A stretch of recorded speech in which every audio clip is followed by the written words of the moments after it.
Welcome and thank you for joining the final session of Seyfarth's Commercial Litigation Outlook webinar series, Insights and Predictions for Litigation Trends in 2024. All participants are in listen-only mode. You are encouraged to submit questions throughout the program using the Q&A section located on the right side of your WebEx window. We will do our best to get to everyone's questions. Any unanswered questions will be followed up by email after the webinar. For those interested in CLE credit, an attendance verification code will be read during the presentation. Please write this code down. It will not be repeated and is required for CLE credit. Copies of the webinar recording and presentation materials will be distributed to attendees in the days following the webinar. At this time, I'd like to turn the program over to Sean Wood. Sean, you may begin. Thank you, Sadie. Welcome, everyone, to our 2024 Commercial Litigation webinar. I'm Sean Wood, and I chair the Commercial Litigation Practice Group at Seyfarth Shaw.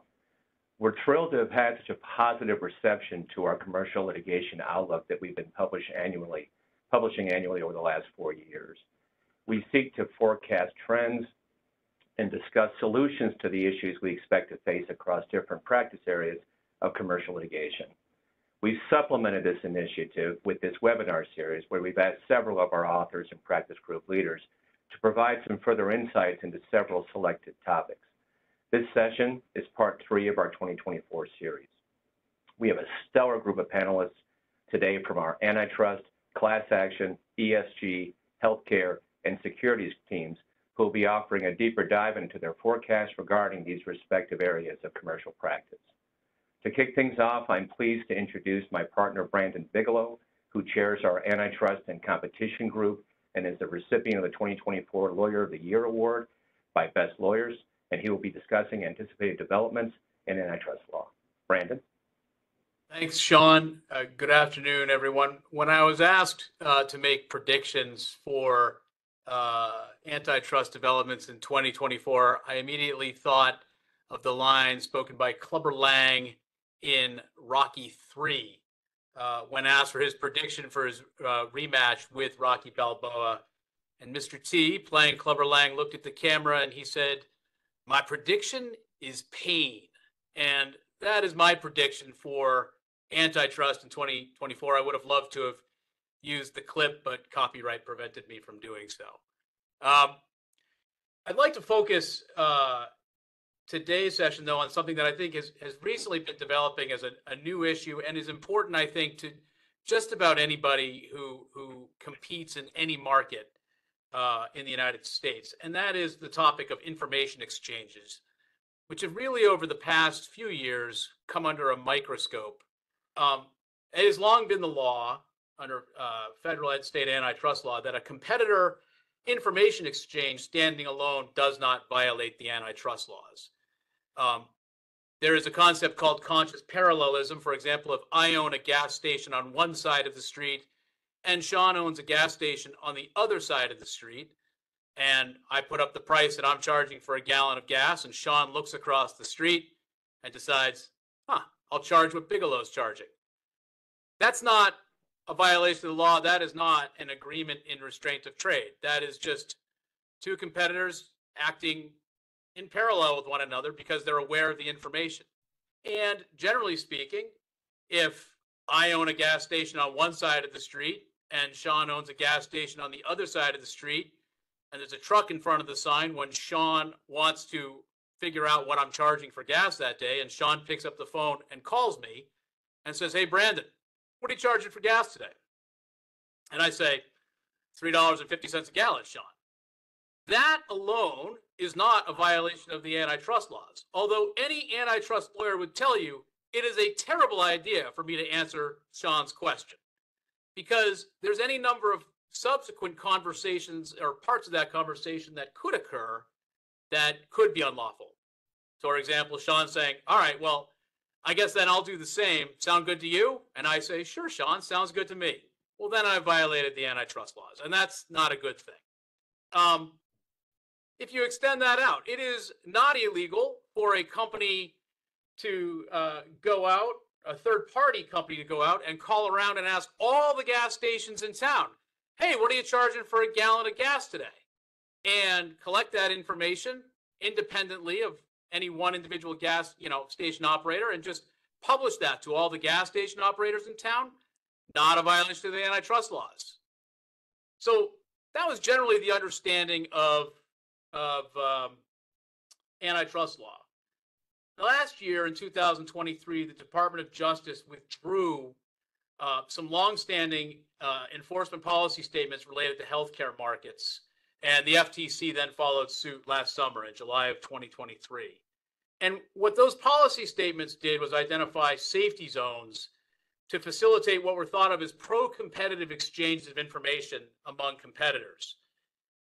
And what the DOJ and FTC said was, absent extraordinary circumstances, it would not be a violation of the antitrust laws for competitors to provide information to third parties that were conducting surveys. So a third-party survey where the information provided by participants was based on data that was more than 3 months old, and there were at least 5 participants.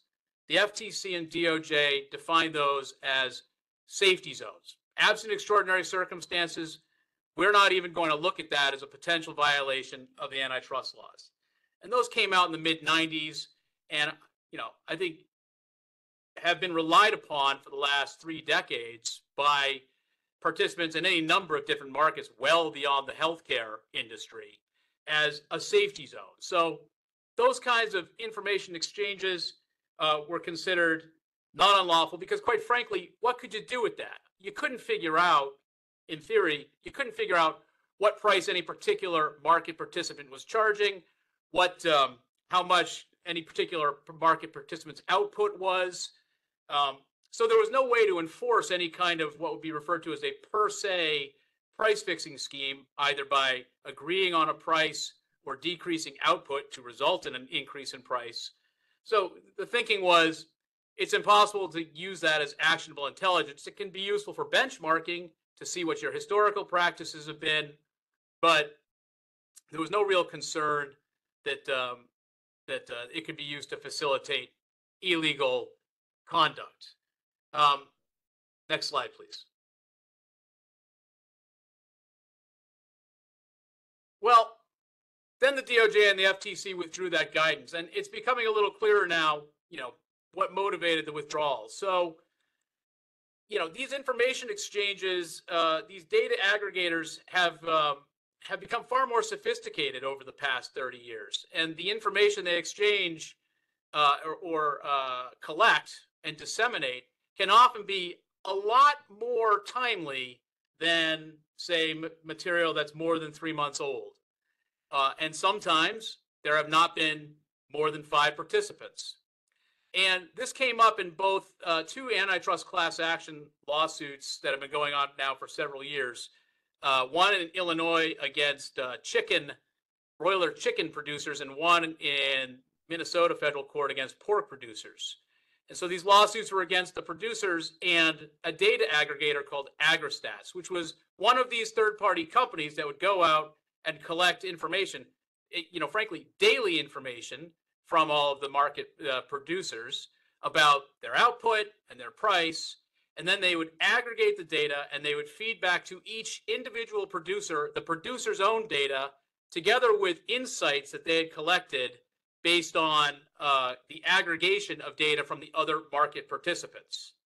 In June of 2023, the Illinois federal court denied summary judgment for most of the producers in that broiler chicken litigation, but granted summary judgment for AgriStats and the court said, well, there's evidence that the AgriStats reports played a role in the conspiracy, but that was because each of the individual producers was giving their own report to other market participants. So each of the producers was sharing receiving not just their own AgriStats information and the information they specifically provided, but the other participants' information, which enabled them over time to figure out how to disaggregate the information and figure out what all the other producers were producing and what prices they were charging on a very relatively near term, like real-time basis. But the court let AgriStats out of the case. AgriStats, all it had done was aggregate data. The court found there was no evidence that AgriStats had somehow facilitated a price fixing conspiracy.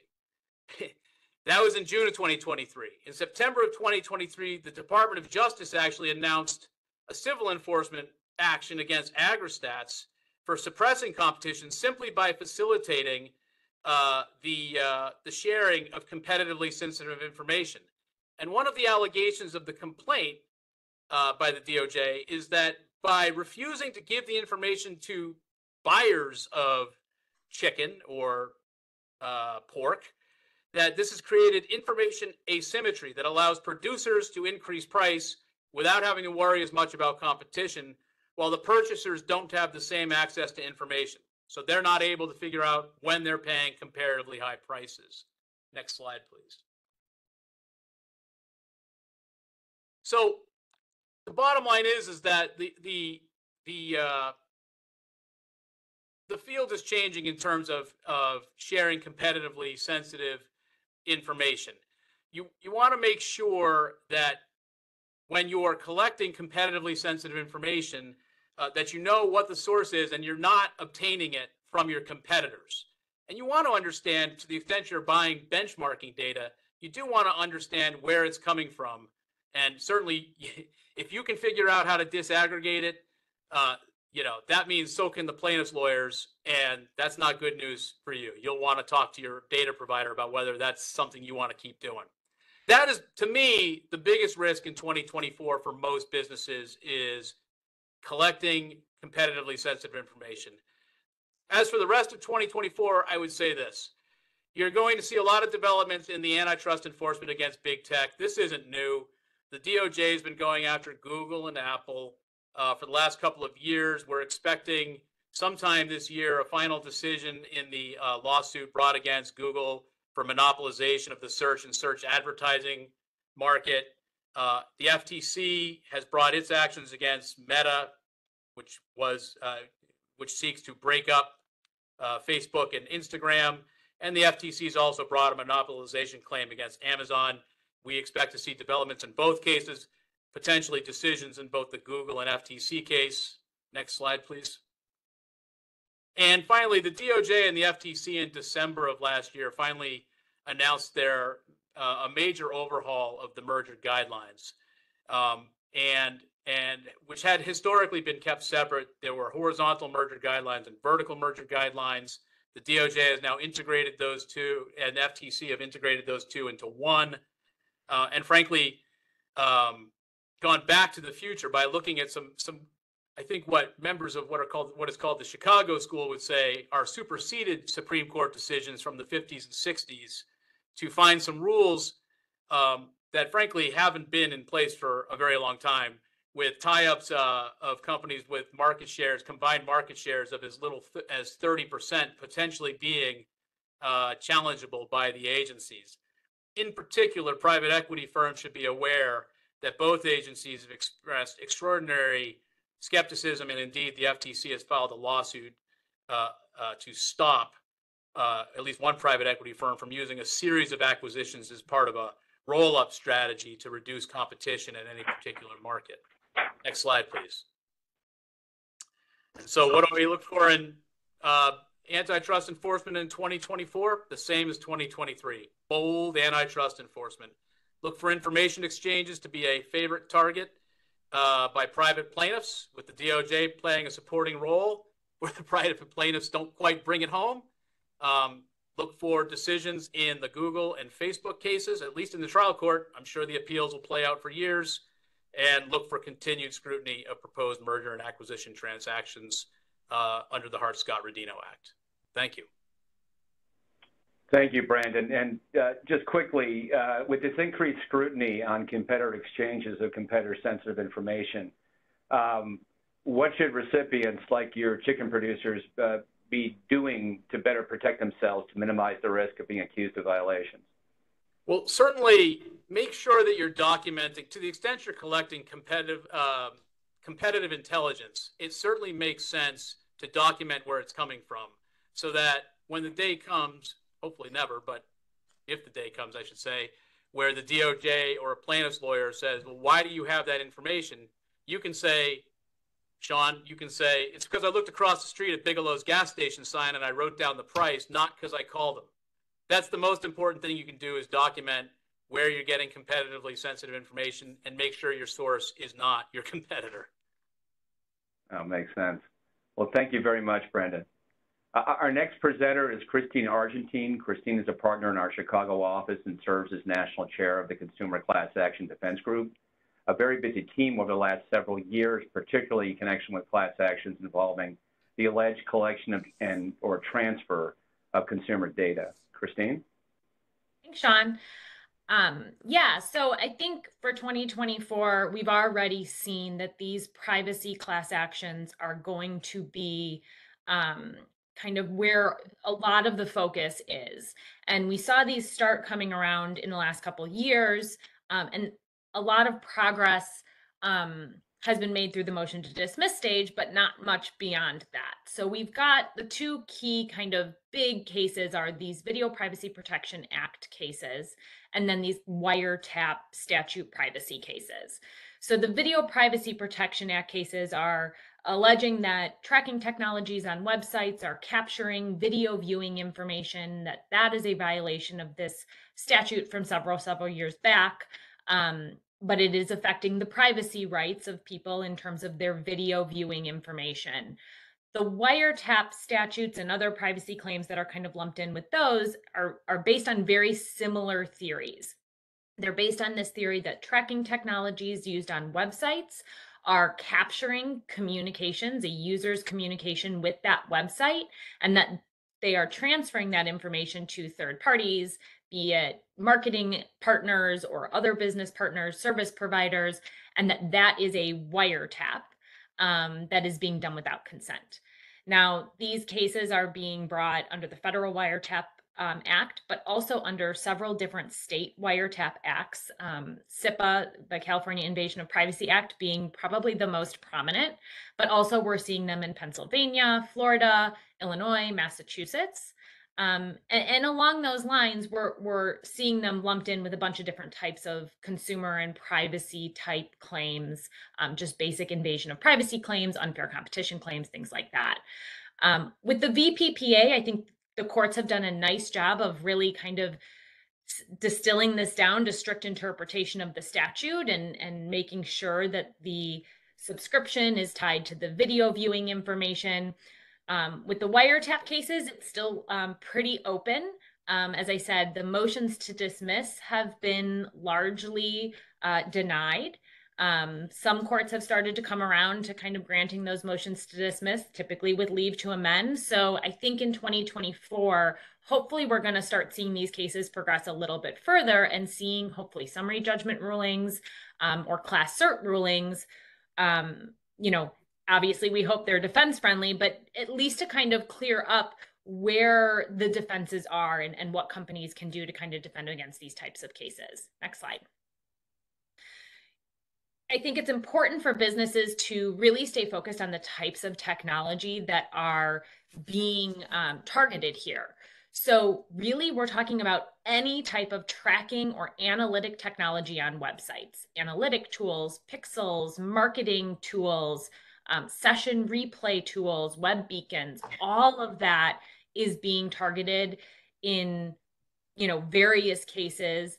Different plaintiffs, firms seem to be holding on to different types of technologies that they think are more successful or going to be more successful under these statutes or not. And so we're seeing all of it being alleged.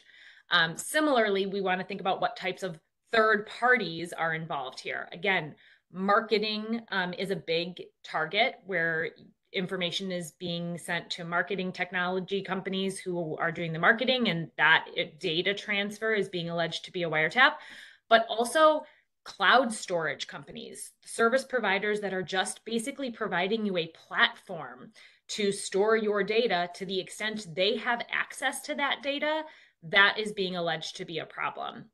And then, what types of functionalities on websites? Again, payment processing, chat boxes, form fills.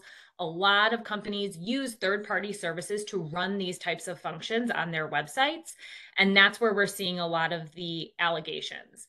And I think it's important to note with these third parties in the case law, the courts have come down pretty clearly to say, these third parties might be exempt because they are an extension of the website operator, but to the extent that third party has the capability to use that information for their own benefit, even their own benefit in terms of making their own analytics better or making their product better through functionality, that might be a problem, and that might take them outside of kind of this exemption where a party can't wiretap their own communication.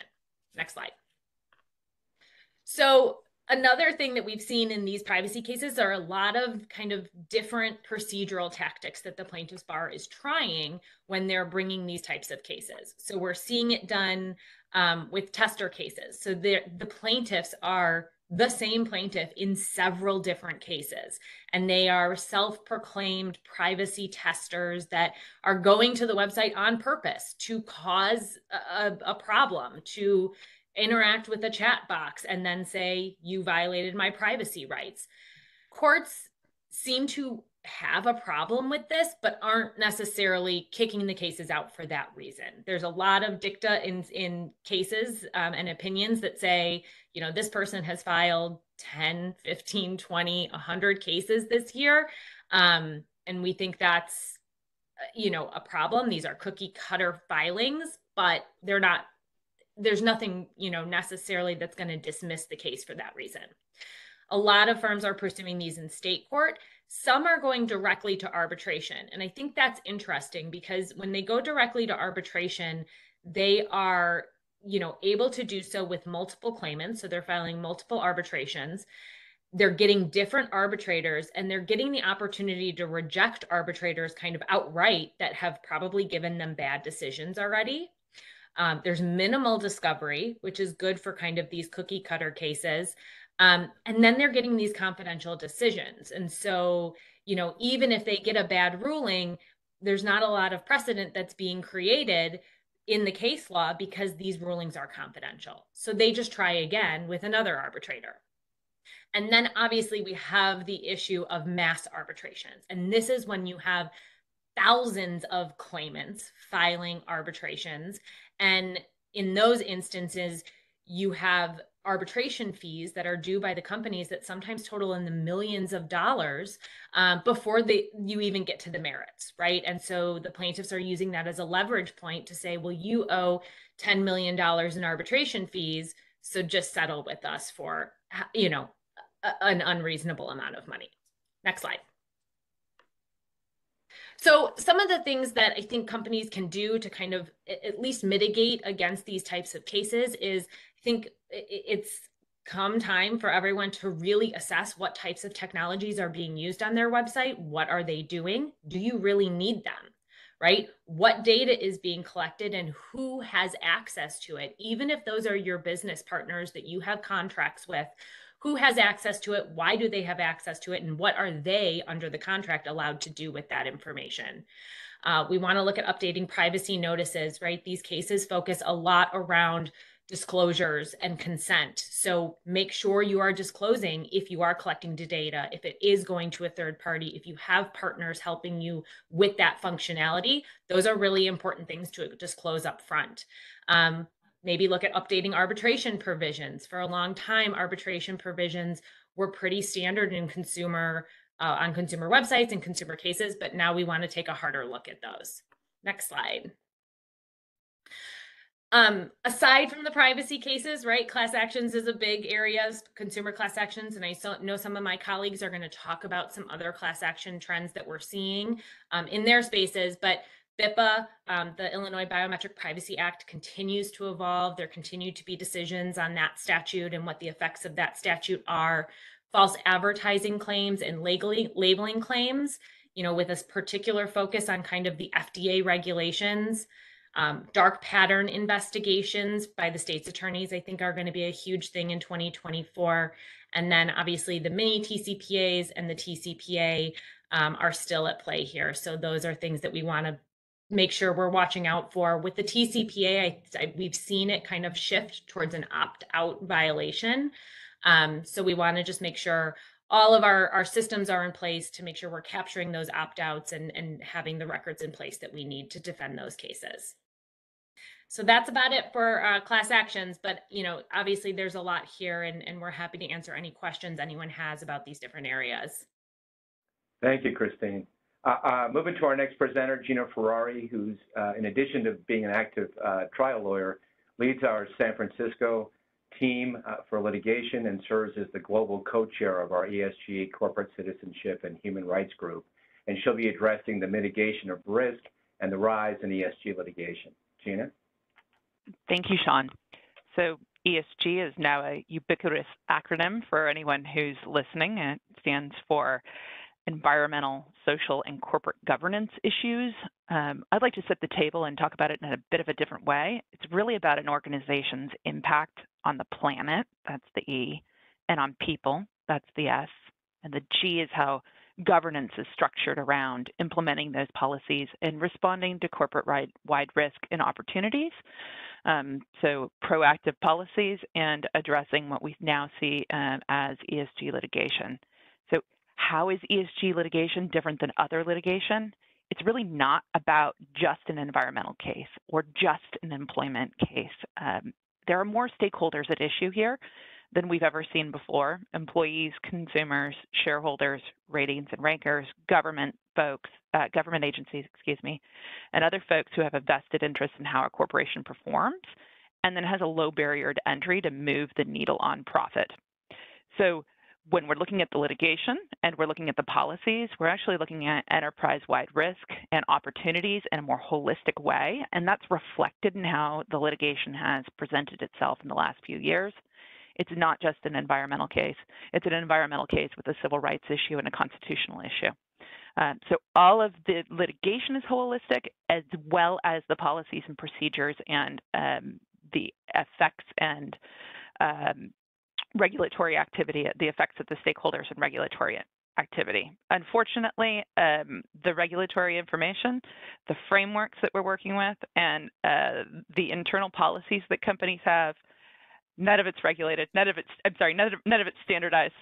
So we have for multinational corporations, there, for example, they need to comply with the EU CSRD on climate rules. They need to comply with the UK Climate Act. They need to comply with the SEC climate rule. California now has 3 bills for climate rules. All of them have different standards for what a company must disclose and report. We have differing companies deciding what policies and procedures they want to implement about what their impact is on people, planet, product, and profit. And then at the same time, as all our listeners, I'm sure, are aware of, we have an anti-ESG movement that runs from different governing bodies attempting to regulate especially in the areas of investment, what governments and corporations within their states can consider in making investments within businesses. And against that entire backdrop, we now have new litigation that combines all of this activity, all of these stakeholder interests, and either is resulting in enforcement activity and private securities and other consumer litigation. Next slide, please. So let's talk about that SEC activity. The SEC has been really focused on rulemaking, and everyone here is quite aware of everyone waited for the climate rules to come out. There have now been challenges to those climate rules. Interestingly enough, because we have a push-pull in this space, we've got certain states challenging the SEC's authority to make these rules about climate, and then we have other organizations like the Sierra Club saying it doesn't go far enough. The SEC, and even though that has not been decided, there will continue to be climate rules. Sean and I talked about this recently. This is the wave of what the stakeholders are asking for. So a company does need to take a position on planet and people. It's just what position they take, and they need to continue to prepare for whatever these climate rules may be. Same holds true for the SEC's rulemaking under fund strategies and general greenwashing of investments. There's requirements now that a fund's name, for example, actually has to reflect what the investments are in. At least 80% of the investments in a green bond must be for green initiatives. And we expect the SEC to come down with more prescriptive human capital management disclosures. They've been saying this since about late 2020. Right now, a corporation needs to disclose what effect and policies and procedures they have related around their workforce, and they can choose what's material. You should all expect that the SEC is going to actually start describing what standards are meeting a materiality assessment. And because of this rulemaking, we not only have increased enforcement activity already regarding all of the issues we've just talked about on this slide, but the plaintiff's bar is poised to look at that regulatory activity and bring private claims. Next slide, please. And the FTC, not to be stopped with trade secrets, wants to jump into the deep end of the pool on greenwashing issues as well. They've already had their green guides for years. They have suggested that they will update them and have more prescriptive rules. And why I mention this with respect to private litigation is, in certain states, there are actual safe harbors, including in California, for compliance with FTC green guides.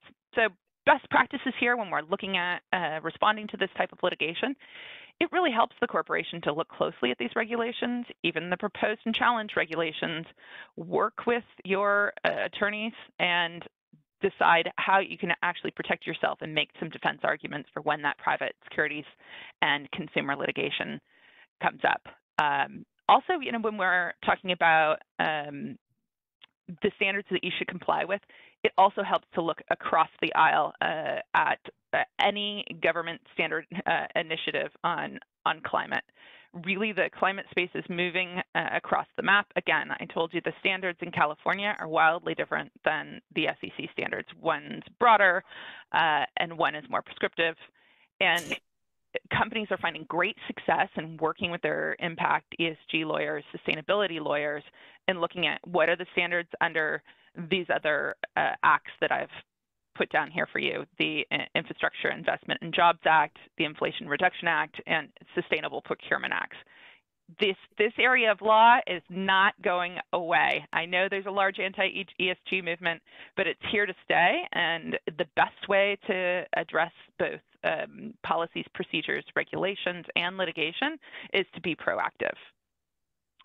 Speaking of a few other environmental litigation matters, environmental justice is a really good example of how this type of litigation crosses over multiple areas of law. So when you're addressing each of these ESG-related cases that are being filed, it really should be approached within the company and with your outside counsel, with folks that have specialties beyond just, for example, the environmental claim.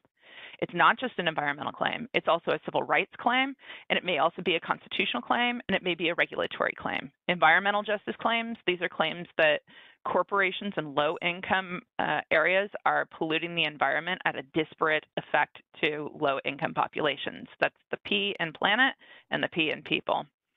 So again, the consumer protection greenwashing claims, they happen in both the E and the S space. We'll hear a little bit more about some of this potentially in the securities presentation today. Christine mentioned it in the consumer class actions. These are the false advertising claims. These are the misstatements and omissions about what your product is doing to the environment or how it's affecting, for example, human rights. What we're finding are really successful defense strategies are those same tried and true defense strategies. Puffery, statements of optimism, challenging whether or not it's really a misstatement or omission, and using those common law defenses as well as defenses to the class claims. Next slide, please.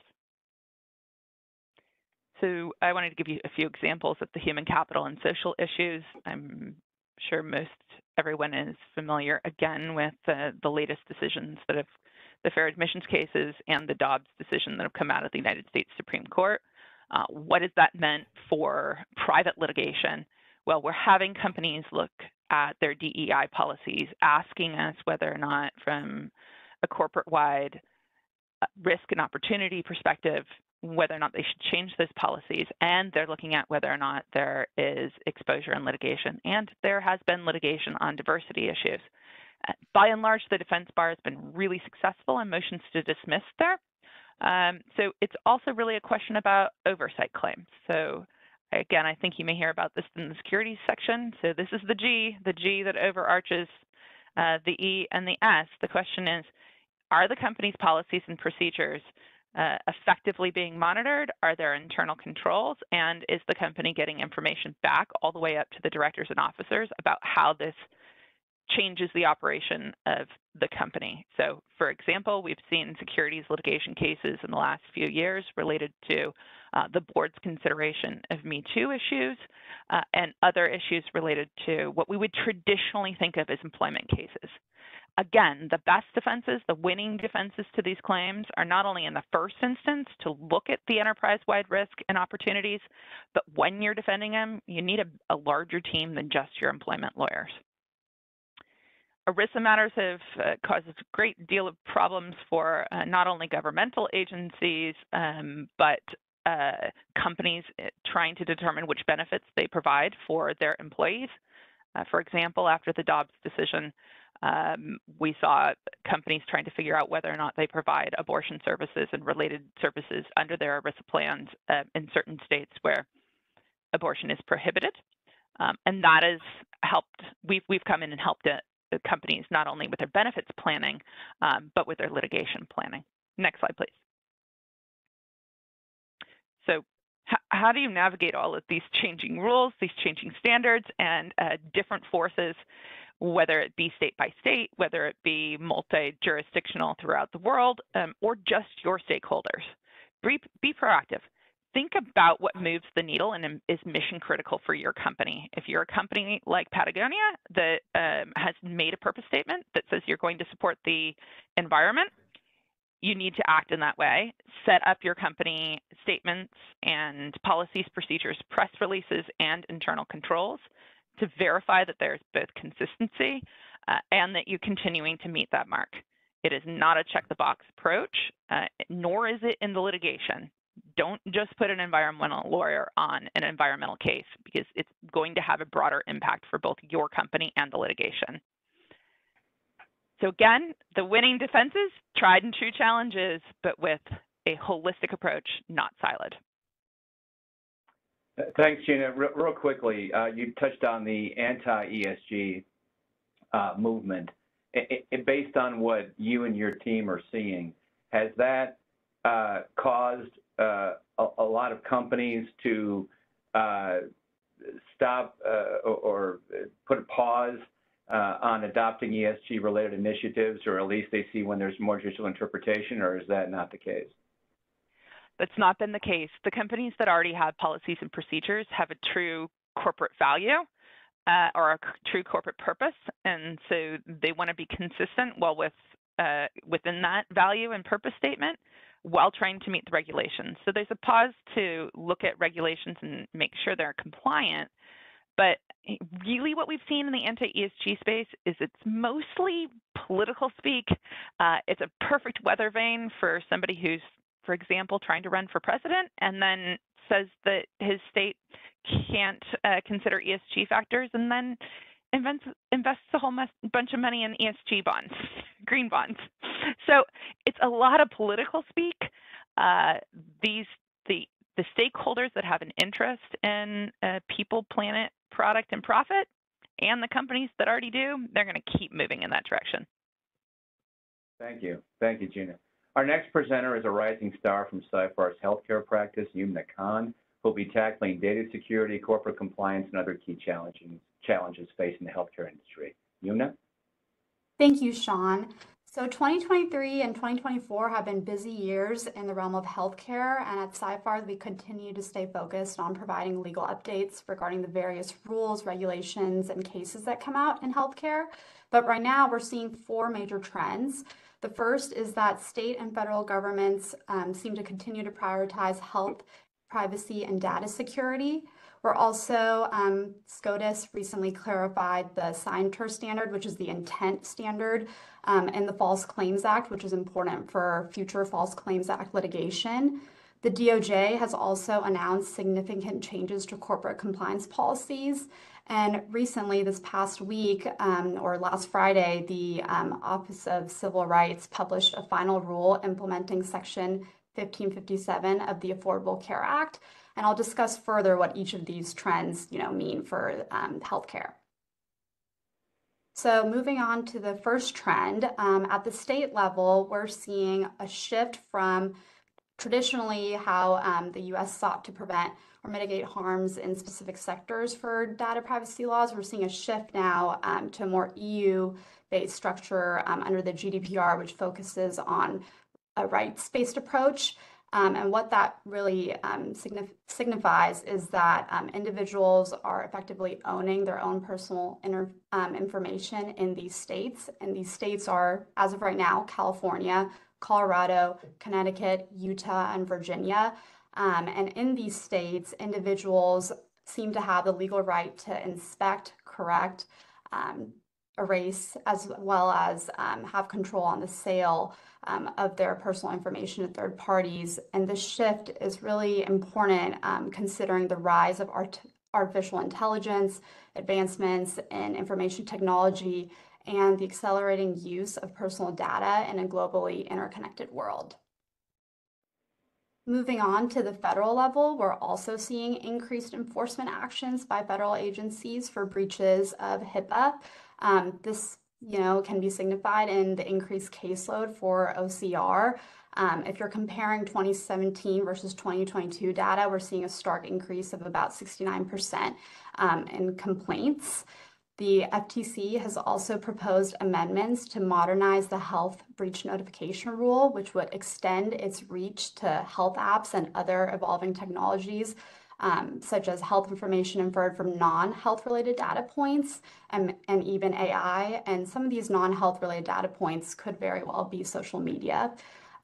This month also, the Health and Human Services finalized a rule which aims to protect the privacy of abortion providers and patients by prohibiting the disclosure of information related to lawful reproductive health care. And this is incredibly important after the Supreme Court's decision in Dobbs. Moving on to the second trend regarding False Claims Act litigation.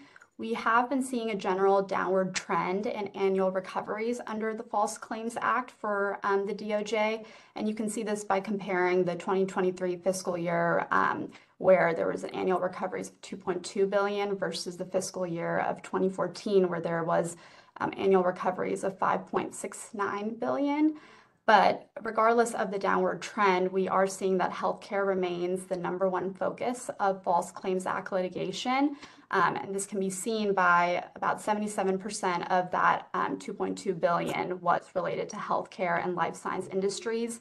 And this was notably in litigation involving the opioid epidemic, unlawful kickbacks, and healthcare providers knowingly submitting for long-term facility care services claims regarding unlicensed or unauthorized students. But this annual recovery amount does not account for recoveries the DOJ helped deliver to state Medicaid programs. Moving on to the SCOTUS decision in 2023 regarding the Seyfarth standard. Under the False Claims Act, as we know, a plaintiff must show two things: that the claim was presented was false, and the defendant knew that the claim was false. In 2023, SCOTUS kind of gave more clarity on what the new element requires, and they said that it's actually a subjective inquiry, not an objective inquiry. So it focuses on what the defendant at the time believed regarding its claim. And this is important because, in certain other litigation, you'll see that the focus is the objective, reasonable person standard. But here it really is focusing on what that defendant at that time was thinking when they submitted their false claim or their claim. Moving on to the third trend, the DOJ has announced a series of updates to existing policies relating to the prosecution of corporate crime and the evaluation of corporate compliance programs.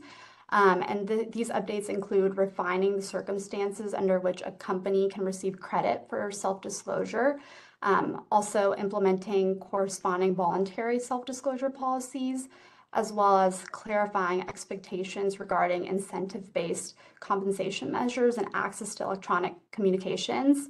So what does this mean in the grand scheme of things? these updates make clear that the DOJ believes that effective, well-integrated compliance programs should, tie compensation and compliance together. They should consider whether self-disclosure is warranted when misconduct or mistakes are identified. And they should also utilize a risk-based approach to the use of personal devices and applications.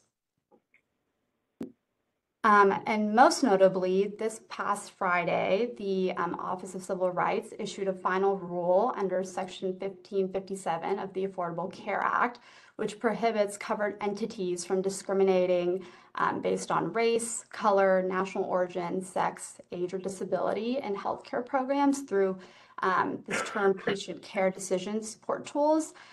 So first, what is a covered entity? That includes recipients of federal financial assistance, the Department of Health and Human Services, and entities established under Title I of the Affordable Care Act, which includes state exchanges, federally facilitated exchanges, as well as healthcare providers.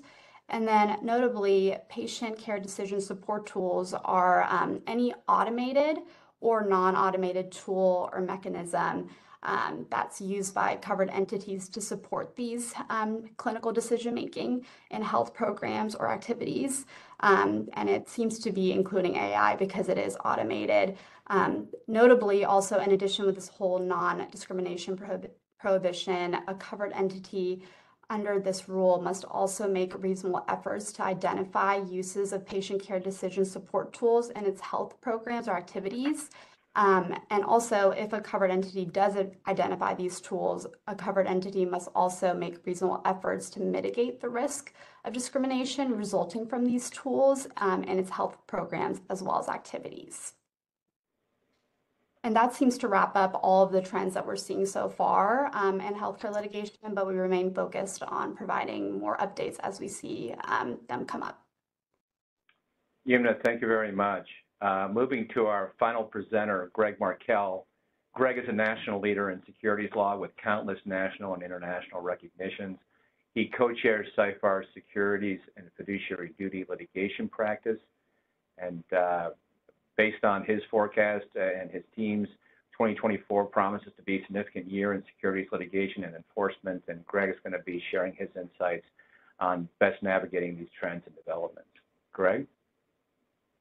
Well, thank you. I think maybe one of the reasons that I'm going last is because I don't see dramatic changes in the way securities litigation is going to be done, but there are some important developments, and I will go over those. First of all, the 2023 saw a slight uptick in the quantity of securities litigation that was filed. It still is, and that's higher than 2022, 2021. When you compare 2023 to years prior to that, it's still at a rate of filings of lawsuits that are somewhat lower than those earlier years. And we will get to some reasons why that might be the case. I think perhaps one of the overriding reasons why a securities case is brought is, and there are many different kinds, including Gina's mentioned even ESG, it results in some securities litigation, for example. I think that what drives securities filings and new cases largely is whether or not the plaintiff's bar perceives the litigation to have legs, and whether or not it believes that this can be a profitable approach to their practice of law. And so they're reacting in part to the market forces in the equity markets in particular, but also in the debt markets. If those markets are strong, and again, there are securities litigation outside of those, such as ESG, but the vast majority of securities litigation deals with securities of either equity or securities or debt securities. What we are seeing at the moment is a Fed, Jay Powell and as chairman, that is being very, very cautious, and they are trying.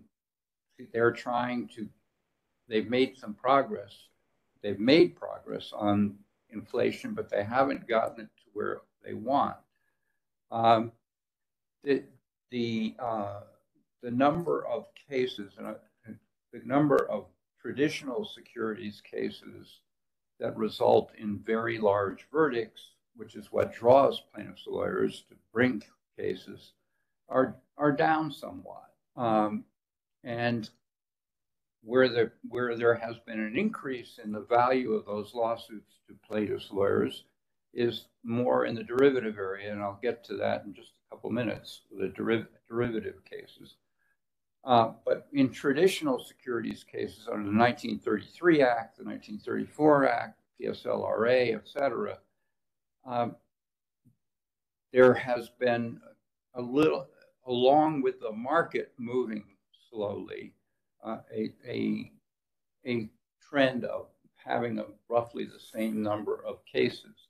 We think that may continue to pick up as it did in 2023 a bit, but a lot is going to depend on how strong the stock market is, how strong the debt market is, and perhaps who gets elected president of the United States in November. Now, true, that 2024 will be almost over by the time the election takes place, and it certainly will be 2024 will certainly be over by the time they're inaugurated, whoever it is that is inaugurated. So it's a little bit unpredictable, but in terms of what will the market look like later in the year, Chairman Powell says we're going to see further progress against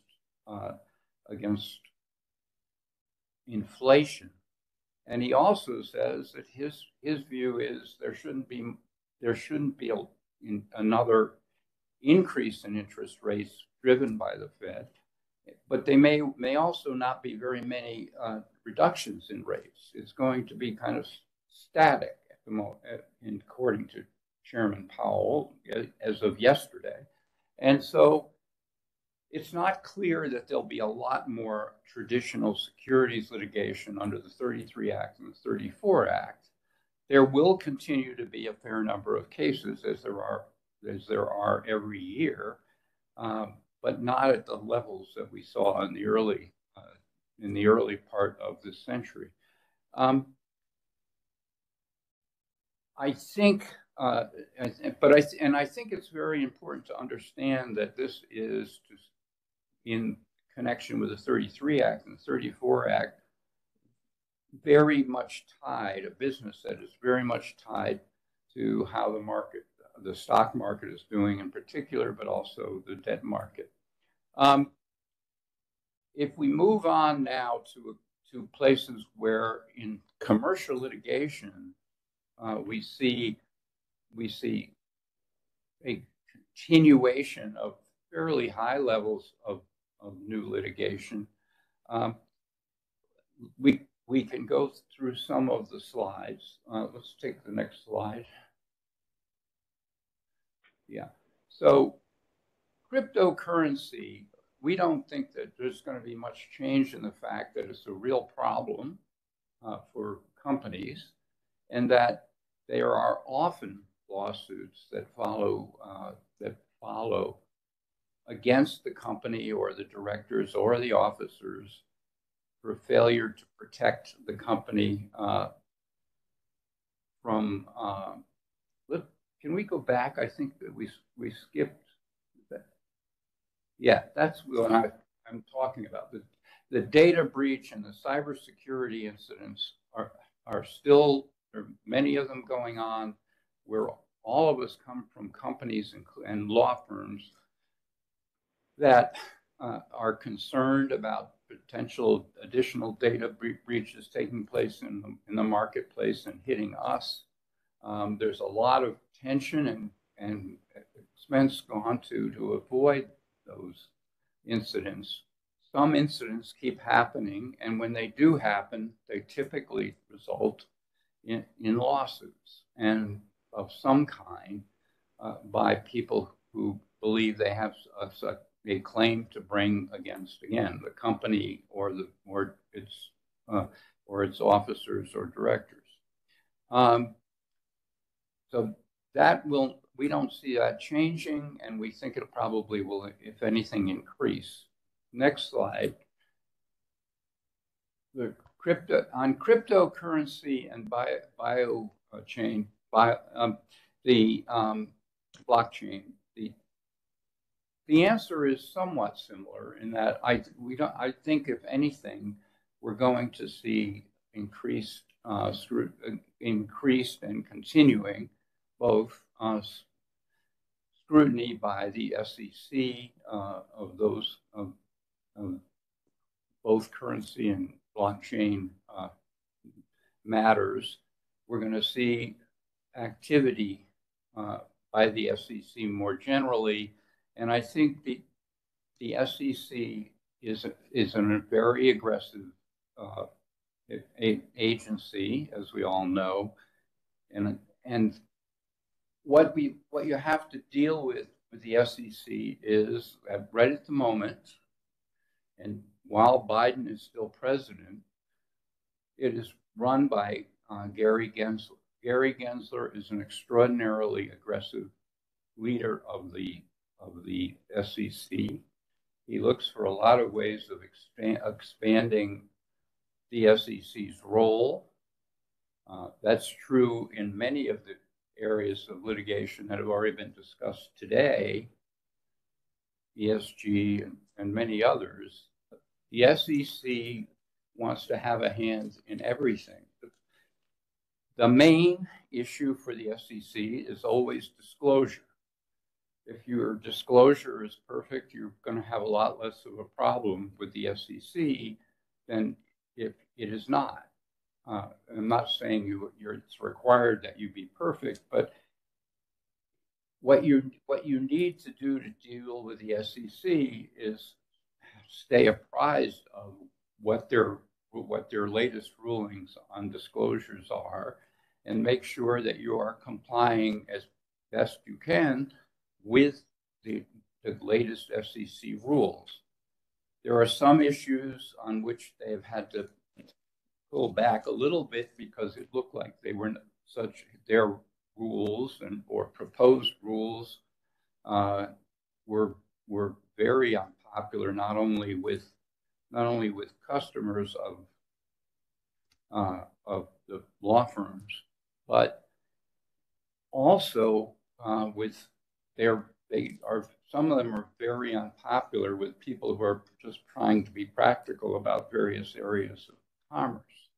So I think the SEC will continue at least until the end of the year, when we'll know who the next head of the SEC is going to be. I think they'll be continuing to do things and make rulings and pass regulations and bring lawsuits that will touch on a lot of the issues that people have talked about today, and it will touch a great many people in the securities business, but also in other businesses that have to deal with they are public companies that have to deal with the SEC. That is not going to change, and we have a number of people who have a lot of experience in dealing with the SEC on these types of matters. And Greg, I think since we're coming up on the 1 hour mark, and I know we want to ask you a little bit about the board oversight issues and derivative litigation, but I did want to announce our CLE number for those participating by phone within the hour, which is SS2584 for those seeking CLE credit in connection with today's program. So the attendance verification code you'll need for those forms is SS2584. And I'm sorry to interrupt. We can go back to the presentation because I know there's a couple of key issues we want to cover.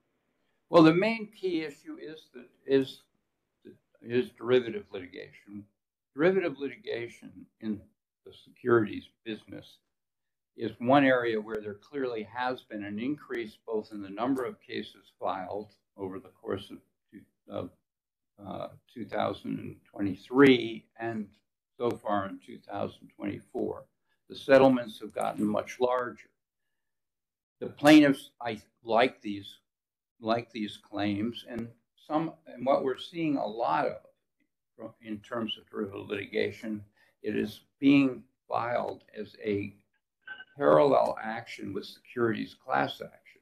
So you're getting both claims filed with respect to the same fact pattern, and it makes life a lot more difficult for those defending a company when they have to be fighting on two fronts, different courts, different rules, and so it is a problem in a place where we think that people who are lawyers who are familiar with derivative litigation are very valuable.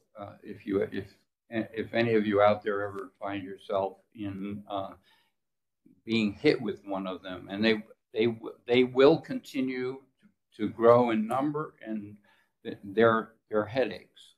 I'm going to explain what a couple of the requirements of derivative cases are.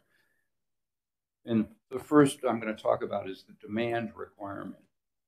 Stepping back for a moment, it's clearly a board issue as to whether or not to sue someone who is accused of not doing their job as a director properly in any one of a number of possible ways, and to bring a claim against that director. And typically boards are reluctant to do that. So what has arisen over time is derivative cases, and those derivative cases have to be commenced. If the board doesn't bring it, if there's a requirement for shareholders, if they want to bring a derivative case against anybody, but particularly they're against board members and officers, they have to make a demand on the board. It's a requirement to make a demand on the board before they commence a derivative lawsuit. In that, the only other alternative for someone a shareholder who wants to bring a derivative action is to claim that demand would be futile. In that instance,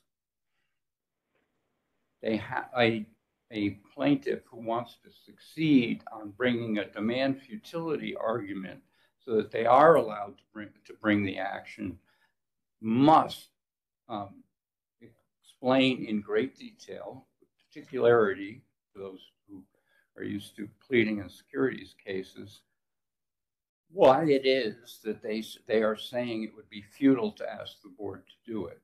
There's a lot of law on that question, and given the time and that we're already over, I'm not going to go through a lot of details on what those particular facts that have to be disclosed are, but suffice it to say, one has to be fairly careful, and it's not very easy to get a demand futility claim granted by the courts.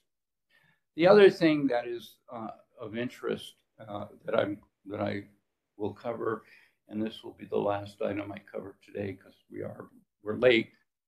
The contemporaneous ownership rule is this.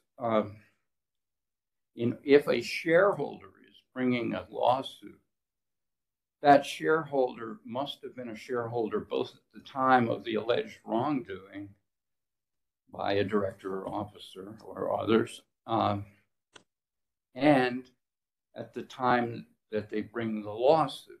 So they have to be a long-term holder.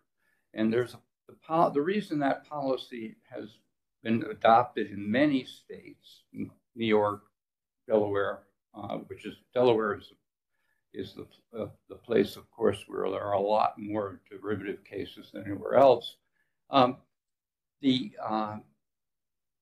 The reason is because the courts wanted not to have people buy stock in order to bring a lawsuit similar to one that's already been brought by other people. In other words, to get damages in return for a lawsuit that's already pending. And so they require a shareholder bringing the lawsuit to have been a shareholder at the time the wrongdoing allegedly took place. And there are several other lesser issues that I could bring up, but I think given the time, I take it we should adjourn. Is that right? Yes, but yeah, and we are a little over time, so I want to. In fact, we still have a lot of participants hanging in there, so thank you. I realize after Dexy's Midnight Runners plays Come On Eileen, people tend to head for the stands, and after we read the COE code, people are still very interested, Greg, in covering this ground. So thank you to you, and thank you to all our presenters and our participants today. One more time, the attendance verification code is SS2584, and thank you for everyone's participation, and we look forward to seeing you next year.